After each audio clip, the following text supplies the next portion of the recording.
Poor Chadwick Boseman. Little did he know when he signed on to the biggest franchise of all time that he would be pestered wherever he went to do the Wakanda Forever. And, well, you decide. Does he look happy to do it? You know the drill. 18 out of 23 MCU reviews down, so yeah, if you're here, you know spoilers are ahead. This film is important. I'm going to say that right out of the gate. Especially now in 2020, the fact that this film came out and was as successful as it was super important. People complain about the fact that it was nominated for Best Picture because they think the Academy was pandering. And while if you're looking purely based on merit as a film, I do think that some other films should have been nominated over Black Panther, I will not complain at all that this film was nominated for Best Picture. Because before I say anything else about this movie as a film, things like story, characters, visuals, all that, I have to say this. I respect this film tremendously. The fact that Marvel doubled down on being culturally correct and representing these people the way that they did, the way that Ryan Coogler portrayed the African and African American cultures in such a respectful, yet brutally honest way, especially in regards to the African American population in the United States, with Michael B. Jordan's Killmonger, I just have so much respect for that and this movie. I say that up front not because I have to, but because I truly believe it, and I think it's really important to mention this while discussing this movie. I really do. This film, again, is important. And while there are other factors to consider, the same factors that should be considered with all other films while reviewing them, I do believe that cultural significance is a factor that shouldn't be ignored at all. I really do. The fact that this film succeeded the way that it did, with audiences all across the globe, is tremendous. And speaking of Ryan Coogler, I think his direction is absolutely fantastic. First of all, the decision to completely commit to giving every single character from Wakanda the accent was brilliant, and it worked so well. It wasn't gimmicky at all, and it wasn't off-putting. You get used to it right away. It just added even more to the authenticity of this movie and the setting. And the world building that Coogler does, it's something that only a few MCU directors had to do, in particular James Gunn, Kenneth Branagh, and Scott Derrickson. But man, what Coogler did in setting up the country and technology of Wakanda was just breathtaking. The way that this country is hidden away and is still miles and light years ahead of everyone else while still maintaining the traditions of their ancestry was conveyed so incredibly well. And right away, I can tell you that while this film in my eyes may not be the best comic book movie, and perhaps not the one that deserved to be nominated first for Best Picture, because I think that award should have gone to The Dark Knight at least, I will say that out of all the MCU films, the message within this movie is so powerful. Guys, you walk out of Thor: The Dark World or Ant-Man, you don't really think about a message or a deeper theme. You don't stop to consider the significance of Malekith's destruction or the quantum realm. But after this movie ended, I really did try to stop and think about what this film was trying to say through the characters and the story. The marginalization of a people, and how even Wakandans, Africans, wouldn't help African Americans in the United States who were suffering, and out of all of that was born a villain like Eric Killmonger. This movie is powerful. It talks about ignorance and turning a blind eye to people who have less than us, when we have the resources to do what is right. That's such a powerful message to put in an MCU film, and if that's why it was nominated for Best Picture, then it's well deserved. Because the layers and nuance of this movie, the allegorical elements, brilliantly done. This is a lesson that doesn't just include race, but even wealth and poverty. There are those who have so much less than so many of us, and yet so many of us turn a blind eye to them, though we have the resources and means to help them. And the fact that Ryan Coogler was able to convey all of that through a superhero movie, I mean, wow. Seriously guys, I was stunned. I was floored. This movie made me think and want to re-examine the way that I live, and it really made me reconsider how I view others, and what my motives and morals really are, and where my priorities really lie. That alone is just incredible to me. So that's what Black Panther does as a comic book movie that not many others do. But what about the typical things that we come to expect from these films, especially the MCU film? Is it time for Bash the MCU villain? Nope, get that out of here because Killmonger is brilliant. Absolutely brilliant. The fact that he was marginalized, though he was part of the Wakandan blood, and he had to live in a world and a country where his father was murdered and his people were being scattered and mistreated across the world, while Wakandans had the power to help them, that's just so well done and set up. And on top of that, Michael B. Jordan gives a menacing, yet calculated, calm, cool performance. I mean, you get Michael B. Jordan to be in an MCU film, you know he's going to deliver a strong performance no matter what. Now, granted, was the ending fight between him and T'Challa a little much? I mean, look at the CGI, right? If there are major negatives with this movie, it's like a 15-minute chunk towards the end where they're just fighting for the sake of fighting, and it's CGI rubber suits fighting each other. It looks bad. There's no way around that one. It just looks so off-putting when you see them falling out of the sky, and when they're just jumping around, it just looks like rubber.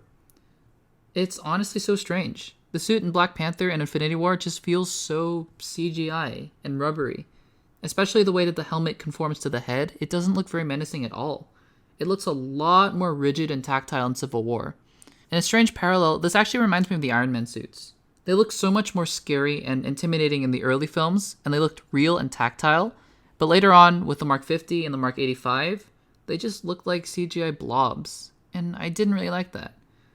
And yeah, the ending just divulges a little too much into the typical comic book tropes. I mean, it is an MCU film, and you get to have your action, right? So, CGI rhinos. We love CGI rhinos. Honestly, people like to complain about the CGI rhinos, but I think they're fine. They're just another distraction and addition to an already pretty generic ending to an otherwise brilliant movie. And there are just little moments and places where the CGI looks a little iffy as well, which is a little confusing to me. It's almost like they ran out of budget at a certain point. When T'Challa is in the ancestral plane for the second time talking to his father, man, that CGI background looks awful. It's so clear that Chadwick Boseman is in one plane and the background is in another. There's absolutely zero depth to that image, and it always bothers me when I see that scene. On that note, I suppose if we're trying to get the negatives out of the way quickly, then let's talk about the fake death. If the intention on Coogler's part was to have the audiences believe that he was actually dead, then no. That didn't work at all. But if the intent was to put him out of commission for a little while Killmonger took the throne, which I do believe was his intent, then yeah, it was fine. That was good. It just seems like sometimes the MCU films think that they're being clever when they quote-unquote kill a character and then bring them back by the end of the film. Kind of like what they did with Loki in Thor the Dark World, you know? The movie's called Black Panther, for heaven's sakes, and you see in the trailer for Infinity War that he's there. He's not dead. But other than those little things, I got nothing. Though the ending action was a little generic, the set piece in Busan, Korea was absolutely phenomenal. Talk about demonstrating your power set and technology. The Black Panther suit in that scene was phenomenal. And it was great to see Shuri driving the car and using her technology as well. Speaking of Shuri, let's talk about the rest of the cast. First of all, Letitia Wright as Shuri is just awesome. I mean, she instantly became the fan favorite after this one movie, and for good reason. Everyone knows who Shuri is now. Danai Gurira as Okoye is great as well. You cast Academy Award-winning actress Lupita Nyong'o in a movie, and you know she's going to be good. And on top of that, you have the aforementioned Michael B. Jordan, who was killer, and of course the wonderful Angela Bassett as Queen Ramonda. And did we mention we have Forrest Whitaker, great as always, Winston Duke as the ever-hilarious and menacing M'Baku, and Andy Serkis, who plays a wonderfully maniacal Ulysses Claw, as well as Martin Freeman rounding out the cast. I mean, can you imagine a better cast for this movie? They got all the best actors for the roles, and Marvel didn't pull their punches at all, and it shows. These are brilliant actors allowed to play in the world that Coogler and Feige have built, and it's just such a joy to watch. One of the strongest points of this film, as well, is the conflict with living up to what came before versus blazing your own path forwards. Tradition versus innovation, essentially. Ironically, in a country that is steeped in both. The film opens with T'Chaka and his brother, and right away you establish the burden of the throne on his son T'Challa, who is struggling the entire film to fill in the shoes that his father left behind after his death in Civil War. And that's really a complex struggle that he has to go through. You see in his first trip to the ancestral plane that T'Challa is struggling with the idea of being a better king than his father and following in his footsteps in the traditions of keeping Wakanda isolated. And then he's faced with the scary realization that while Eric Killmonger's methods may not have been the best, his ideologies are absolutely 100% correct. Wakanda is in a position to help, and they need to. Isn't that what makes the scariest villains? When they're absolutely correct in what they believe. And they change the hero. Because at the end of the movie, T'Challa has taken Killmonger's side, so to speak, and is now committed to opening Wakanda to the rest of the world. That's essentially what Killmonger wanted to do. He wanted to help those part of the African American community who had been marginalized and not helped by the Wakandan technology that was available to them all this time. And that's exactly what T'Challa is doing at the end of the film. He's taking up Killmonger's legacy, albeit changing it a little bit so it's not as violent, and doing it right. As he says at the end of the movie, in times of crisis, the wise build bridges while the foolish build barriers. That is just such a powerful line. It really, truly is.